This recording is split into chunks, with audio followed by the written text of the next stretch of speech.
Welcome to Resistance Live. Since 2017, Resistance Live has been the go-to home for political and legal news and analysis through a decidedly progressive activist lens. I'm your host, Elizabeth Cronise McLaughlin. I'm a former Wall Street and human rights lawyer, a lifelong organizer, and a leadership and impact consultant for all those seeking to lead big progressive change in these incredibly challenging times. To get bonus broadcasts, ask questions, and more, don't forget to become a paid subscriber to the show at patreon.com/resistancelive. And to learn more about what we do to help progressive leaders everywhere, check out GaiaLeadershipProject.com. And now, here's today's show. Hi, everybody. Welcome to the show. Thanks for being here. It's the 14th of January, 2026. All right, so we have to kick this off with what was yet another purge last night at the Department of Justice. So for those who have not been following the legal and investigatory duties of the DOJ since the murder of Renee Good, there have been some extremely disturbing developments about what the DOJ has been ordered to do and not do. The end result of that is that 6 attorneys from DOJ headquarters quit yesterday, and 4 more attorneys in the Minnesota U.S. Attorney's Office quit yesterday as well. Why? Because not only had they been ordered not to investigate the murder of Renee Good, but they had then also been ordered to investigate her wife on potential felony charges. So this is all a deep indication of the rot inside the Department of Justice. It's not like we didn't know this was happening, by the way. You know, Pam Bondi has been Pam Bondi for a year now. And prior to that, of course, in lots of ways that have implicated corruption and bias. But all that said, this particular effort was so revolting, even to the attorneys who have been a part of Trump's administration inside the DOJ and the U.S. Attorney's Office, that they quit rather than be forced to undertake this effort. Now, the good news about this, of course, is that there is apparently still some morality left inside the lifers at the DOJ. And I will tell you that I don't know how or why they're going to go after Becca Good, but that appears to be what they're attempting to do. This is beyond Darbo at this point. Of course, you all know, because we've talked about it here, that Darbo is a classic response from victims of, from perpetrators of abuse, meaning deny, attack, reverse victim and offender. And in this instance, the attempt to investigate Renee Good's wife is actually abusive in and of itself, right? So we have 10 resignations at the DOJ as of yesterday. This is another purge similar to the ones that we've seen of attorneys who have refused to persecute or prosecute, because they are the same thing inside this DOJ often. Jim Comey, Letitia James, others who are perceived to be political enemies of the president. So the other news on this front that people should be aware of is there was breaking news this morning that Becca Good and Renee Good's parents and siblings have retained the same attorney who represented the family of George Floyd to pursue potential civil charges related to Renee Good's murder. This is actually very good news. Now, those of you who have been here for quite some time know that it is very difficult to sue the federal government for what are called torts. Those are essentially civil violations involving some form of personal injury. There is something called the Federal Tort Claims Act that requires you to submit paperwork through the Office of Management and Budget. That, of course, is run by Russ Vought. And then wait until the OMB either gives you what's called a right to sue letter or a certain long window of time expires. The last time I looked at this, I think it was 6 months.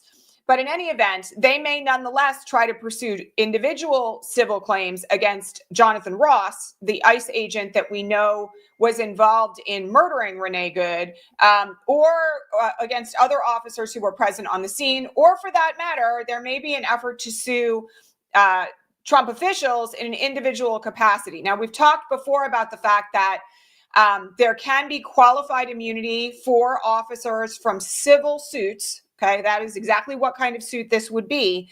But that qualified immunity only extends to actions that are taken purportedly as a part of their official duties. Okay, so it's going to be an uphill battle if this kind of a lawsuit happens. But it's not outside the realm of possibility, because executing people on the street is arguably, for no reason, with no probable cause and no immediate threat, is not something that would arguably fall within the scope of the official duties of an ICE agent, in the way that they're interpreted through the DHS handbook and others. So this is going to be very interesting to see how this unrolls from a legal perspective.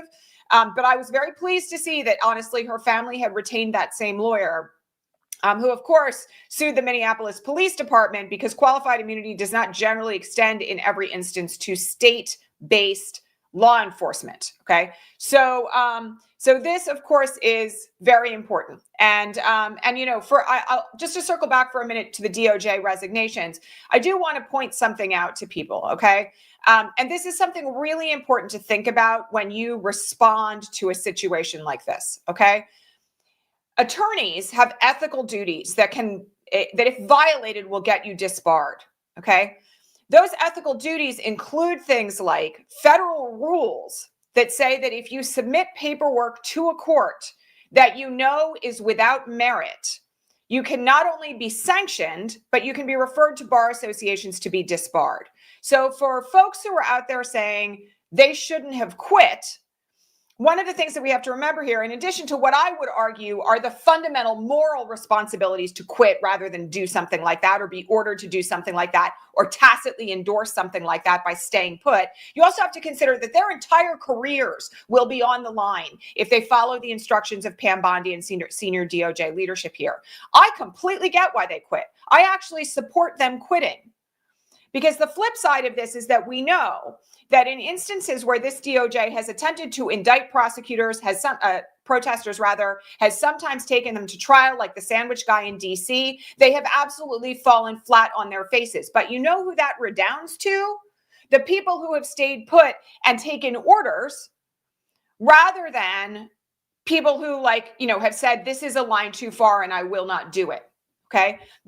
These attorneys were put in a position where they had no choice, because essentially they would be destroying any future possibility of employment as a lawyer if they stayed put. Okay. And for those who have stayed put, we've talked about this here before, there will be a day of reckoning. All right. But we have to support people who refuse to capitulate to the will of this regime. Okay. And so I'm 100% behind these people resigning. I think they should have done it. I think that the resignations that have come before this have been honorable and decent. And I think the only thing that we should be doing here when people refuse to do this, when people become ungovernable, right?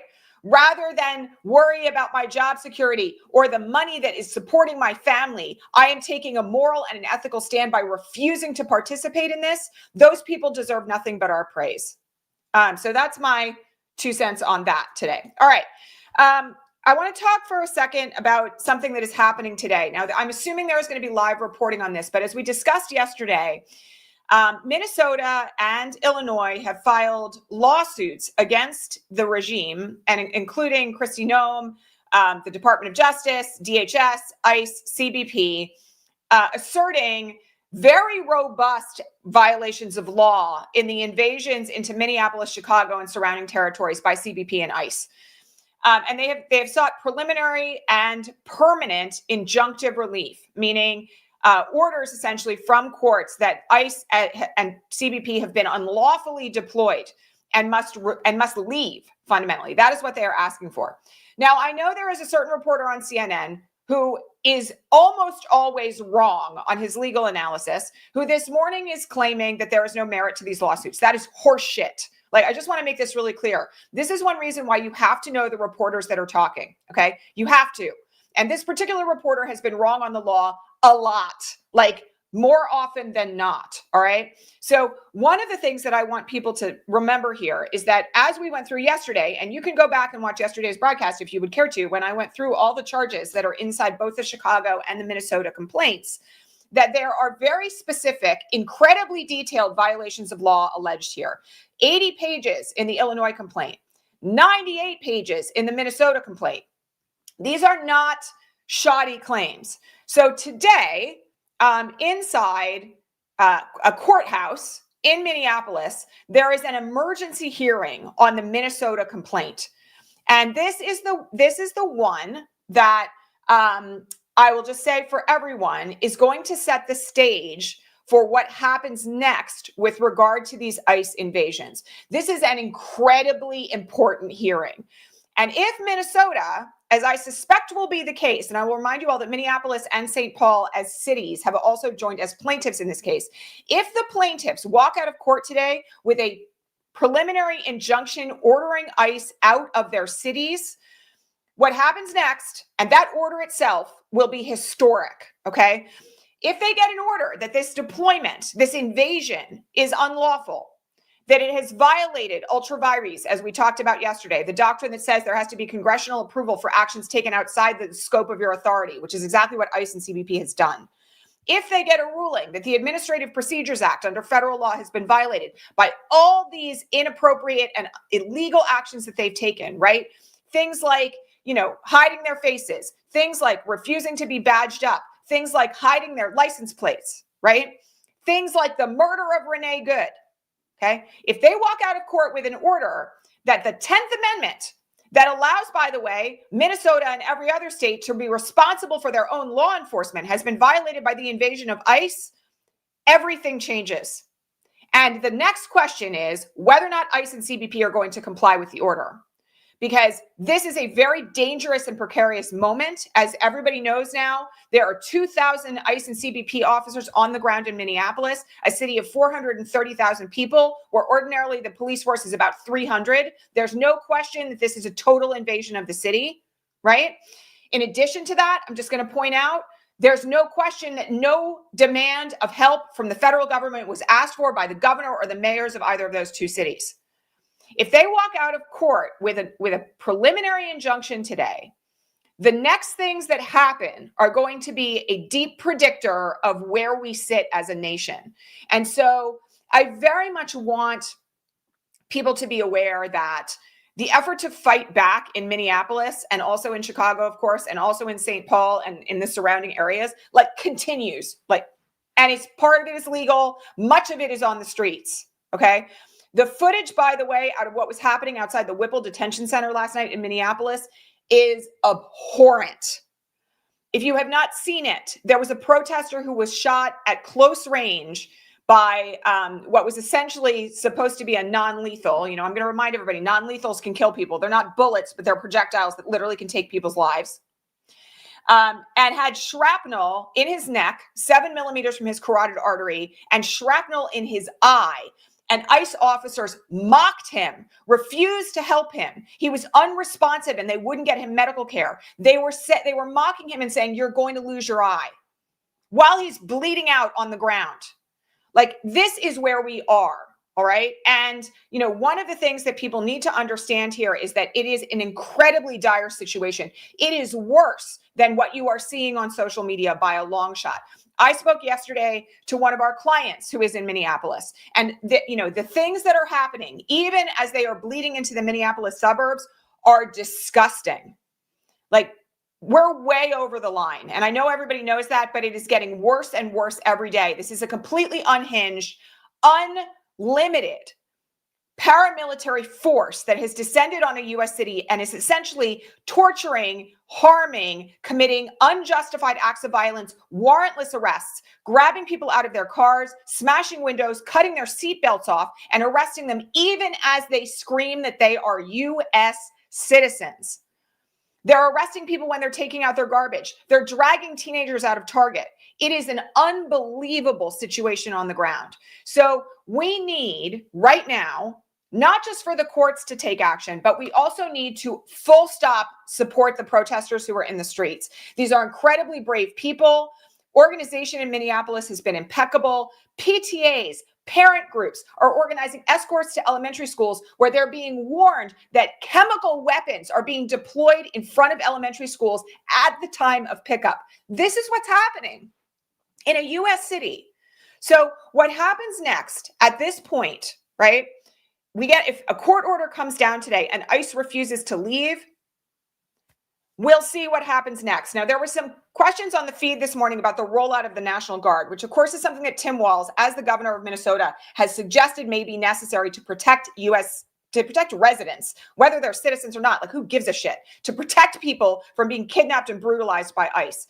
if ICE refuses to leave, we're going to see whether or not Tim Walz is actually going to take that step. And the danger of that step, right? The obvious danger of that step is it sets up potential street-based warfare, for lack of a better way of putting it, between CBP and ICE and the National Guard.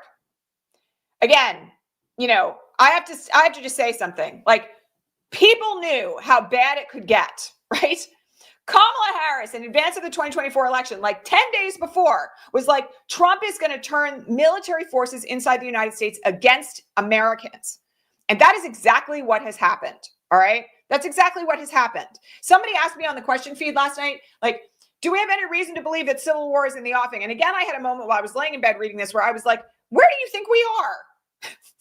Where do you think we've been for quite some time? And I'm sorry to be snarky about it, but seriously, like I've been saying here on this broadcast that we have been in an information civil war since 2015.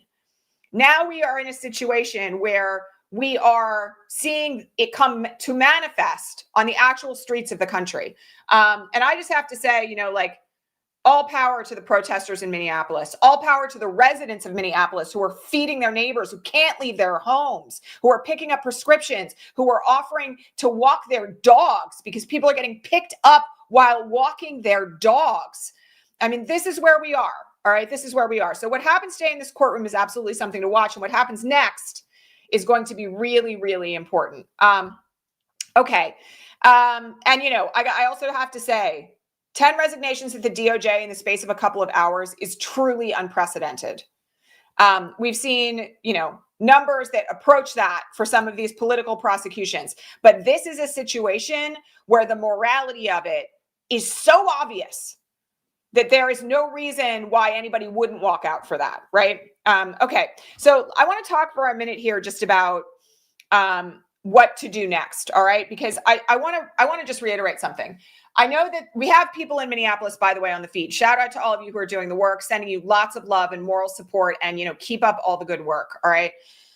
I want to point out to everybody that what is happening in Minneapolis is also a test run. All right. The question of what happens next is, in addition to everything that we've already talked about today, is where the next invasion is going to take place. And there are sporadic things happening in every community in America right now, right? I talked yesterday about how 20 miles down the road this weekend, windows were smashed and people were kidnapped out of their cars. And I'm in a state that has some of the most hardcore sanctuary protections of any state in the country.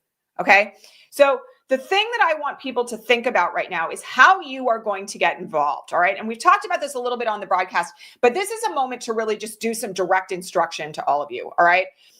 If you have not yet taken a rapid response training or an observer training, a bystander intervention training, now is the time to do that. All right. Here where I live, they are going town by town now, literally like one town here and one town here and one town here. And every other day, there is a rapid response community training happening, okay? The easiest way to find one where you live is to contact your local immigration rights organization. They are overwhelmed right now. Do not get mad if you don't get a phone call back in 24 hours, but I would make an effort to either Google rapid response where you live or to reach out to an individual immigration rights organization and ask when they're doing a training or if they know of any, all right? And then your job is to actually show up. And one of the reasons why I say to people it's really important to do this in person is because the best trainings of this kind that are run actually do some role playing where you are put in a position of having to act as you would have to act while witnessing somebody being arrested, detained, and kidnapped, all right? How you would physically need to be in relation to them, the proximity. You need somebody to explain to you what the local law is where you live, about what you are and are not allowed to do while you're recording, where you are and are not allowed to be, all right? And then in addition to that, rapid response training will give you the skills that you need to set up a rapid response network where you live to activate your friends and neighbors so that people can be protected, all right? And rapid response does not just include direct action in the streets against ICE. It also includes things like what we've discussed already today, grocery runs, walking people's dogs, picking up people's medications, organizing escorts to and from schools so that people don't get arrested there, making sure that people get medical care if they need it. Can you drive someone to a medical appointment and stay with them and escort them in and out? There's all sorts of ways that you can be of assistance here, even if you're not going to be the person protesting and shouting down ICE in the streets. But I will point something out. One of the miraculous things about Minneapolis is that every single place where ICE stops to try to kidnap somebody, out of nowhere, neighbors are appearing to make their voices heard, to record, to shout them down, to tell them to get out of the town, to tell them to get out of town, to tell them to leave, to call them Nazis, which, by the way, is part of your First Amendment right. All of this is incredibly key. All right. And you know, my view on this point is that every single American should be trained in rapid response and in bystander intervention or bystander observer training, because it is going to, if it hasn't come to your town yet, it will. If you haven't personally witnessed it yet, I have. I've seen it on the side of the highway. You will see it, because they're not backing down at this point. And our obligation is to come together in community organizations as a country, but also specifically where you live, to make sure that your neighbors are protected. All right. So this is my recommendation. Like, please go find a training. And I will just tell you that there, of course, are some available online. I know that right2be.org has offered some trainings online. So has Vision Change Win. You can Google those organizations and you can find what trainings they're offering. Some of them offer bystander intervention trainings multiple times a week. But if it is at all possible for you to get trained in person, I highly recommend that you do that. All right. Right now I'm involved in my town in getting a rapid response training set up literally at our local UU.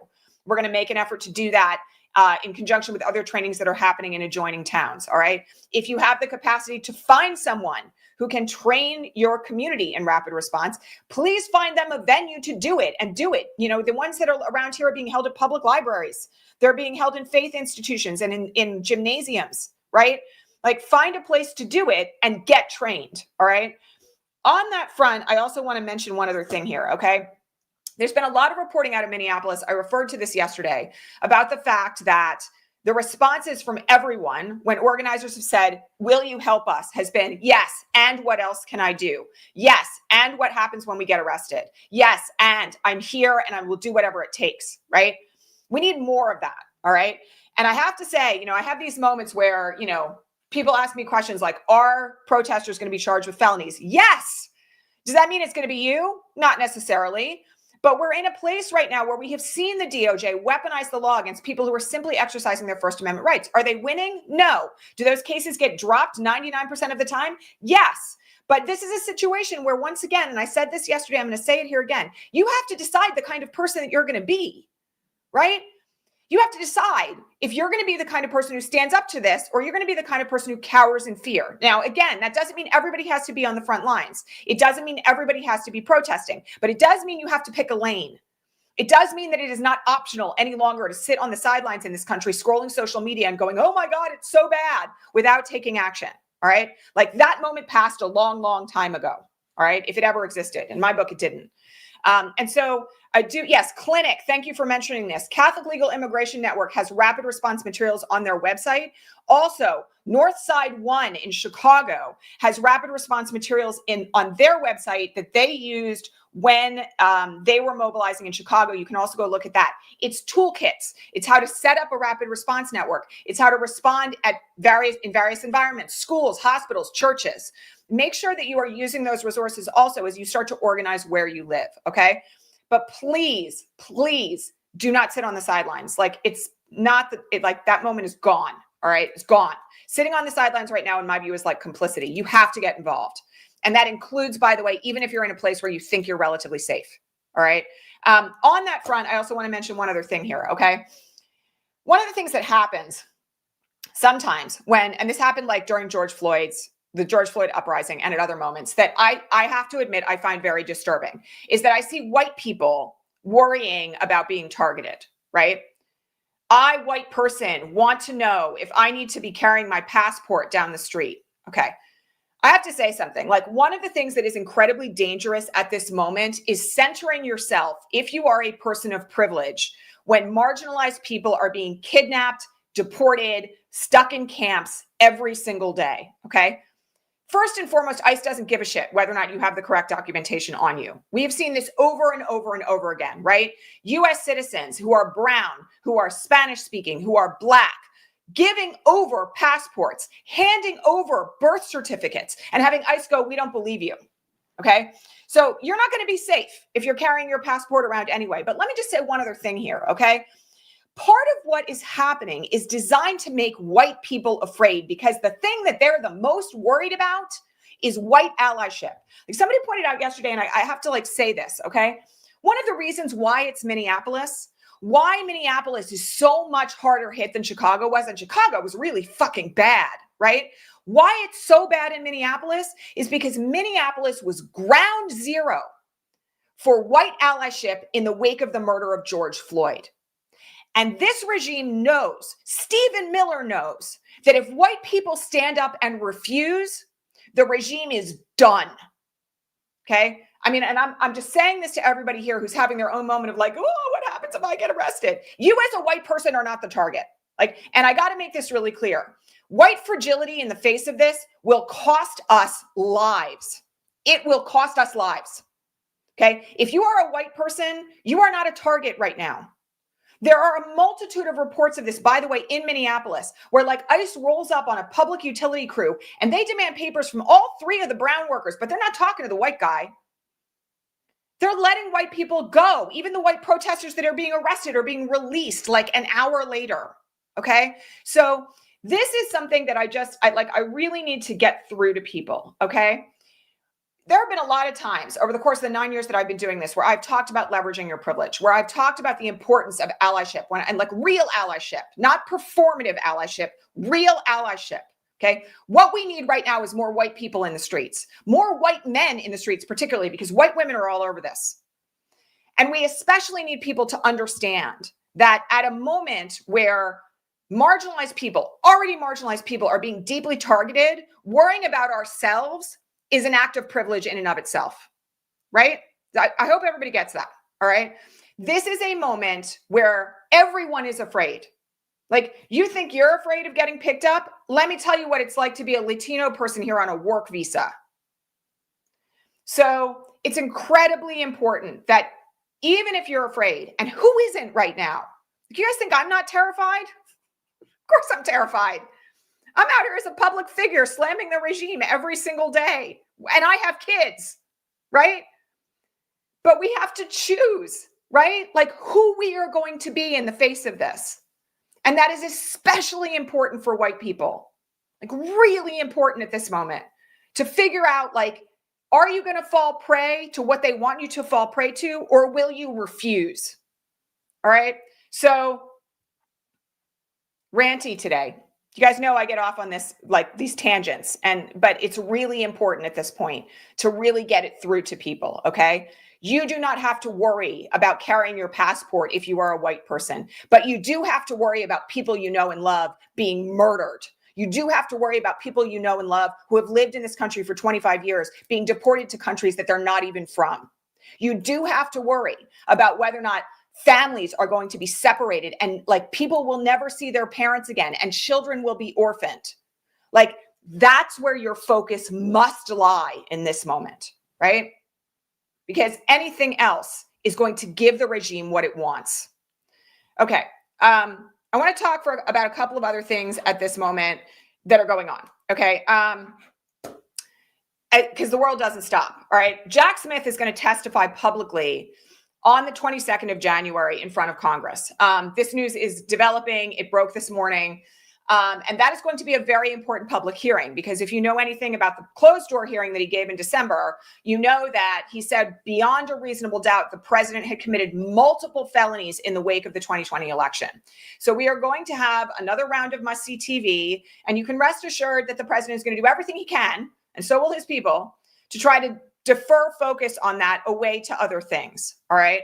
But that is coming, and it is going to be incredibly historically significant, frankly, to see exactly what it is that he's going to say. All right. The other thing that I just want to point out is that there is a lot of breaking news this morning around a letter that Bill and Hillary Clinton sent to Jim Comer, who, of course, is the head of the committee that has subpoenaed the Clintons to testify with regard to the Epstein files. And this is an extremely unusual step. Okay, so here's what happened.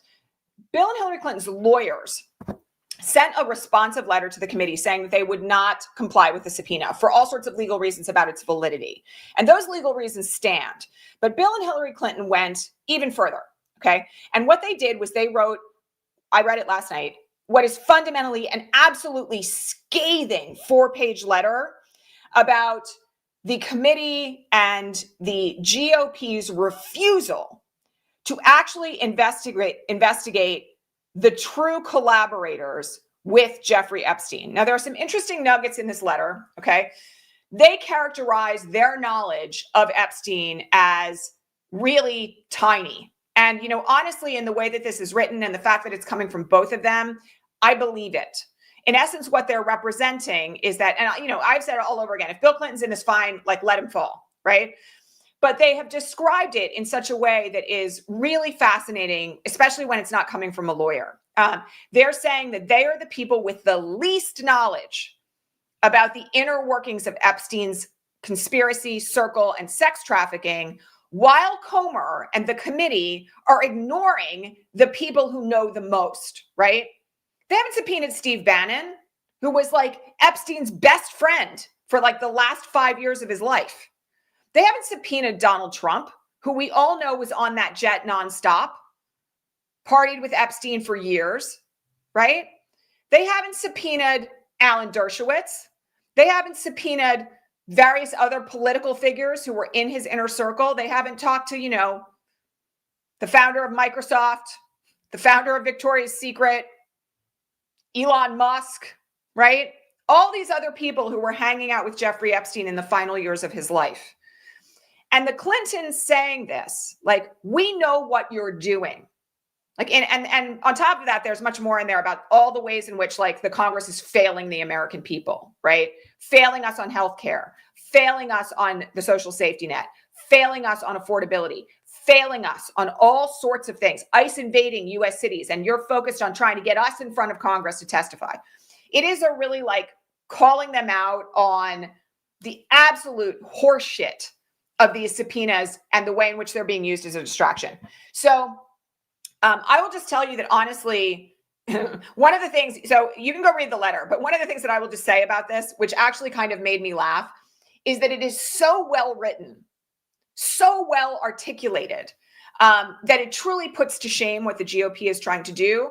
And I agreed with other commentators last night who were remarking on the fact that in addition to it saying what it said substantively, part of the message that was being sent was, you can come for us, but just understand that we're way better at this than you are. And, truly, they are anticipating that they are going to be persecuted because of this, that there will be actions filed against them in federal court to try to enforce these subpoenas. All of it will be for show, and they know that, all right? I have to say, I feel like it was an incredible shot out of the gate.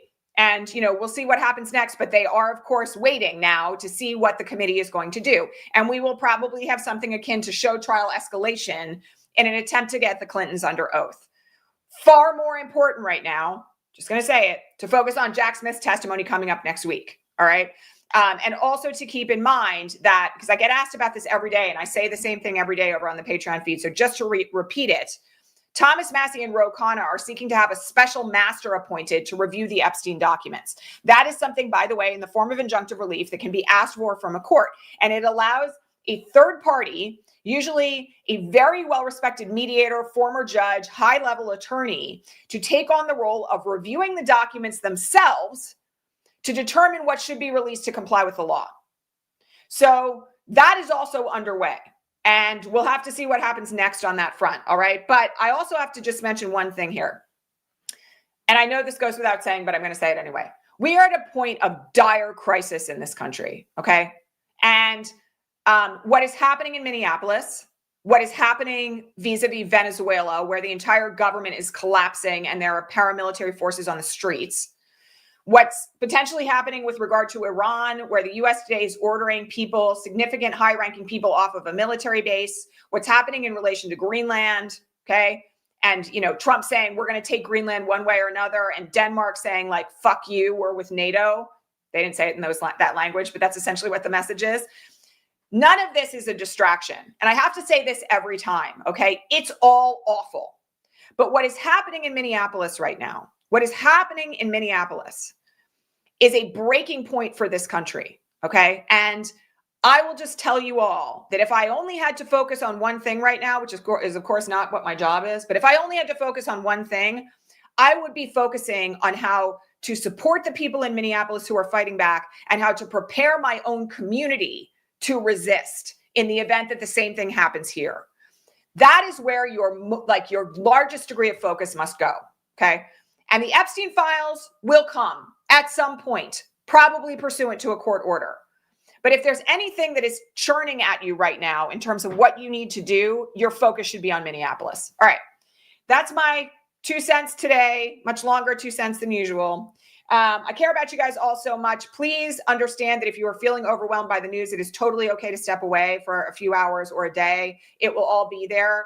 But I do want to just say to all of you, now is the time to get trained. Now is the time to get off the sidelines if you are not yet involved. And of course, you can also make phone calls today demanding Pam Bondi's impeachment, demanding the impeachment of other senior officials, Stephen Miller, Tom Bovino, Greg Bovino, Tom Homan. Those folks could be impeached. And anything that we can do, by the way, the other thing I'm just going to mention here, which is a big looming issue, is that we have a budget deal coming up at the end of this month. Last night, we saw a huge number of Democrats finally come out and say at ICE Out for Good rallies and on the steps of the U.S. Capitol that they are not willing to vote for a budget that gives any more money to ICE. This is a good moment to make the phone calls to your reps and senators and tell them that it is defund and abolish ICE or nothing, right? The government shuts down until it's done. That is a hardline position that is becoming actually the moderate position inside the Democratic Party, as it should be. All the polling is showing that the vast majority of Democrats and independents believe that ICE should be abolished, not just defunded, certainly not retrained, because you can't retrain this bullshit. That it should be defunded and abolished. So make your phone calls, right? Government shutdown unless there's no more money for ICE. That's the end. All right. That's it, my friends. Please thumbs up this broadcast. Don't forget to subscribe here on the YouTube channel. If you're listening on a podcasting channel, please subscribe and give me a 5-star review. And of course, we welcome you over at the Patreon feed, patreon.com/resistancelive, where you can ask me questions every day. You can also get a weekly bonus broadcast every Friday where you can ask me anything. And also where we have a great community of people, all of whom are engaged in action, and you'll get a lot of support. All right, my friends, that's it. I will see you back here tomorrow, regular time. Take care, everyone. Bye. That's our show for today, folks. Thanks so much for being here at Resistance Live. To get more out of the show, including bonus broadcasts, the answers to all your most pressing political and legal questions, and way more, head on over to patreon.com/resistancelive and become a paid subscriber. And don't forget to hit subscribe here on your favorite podcasting platform to make sure that you never miss an episode. See you next time.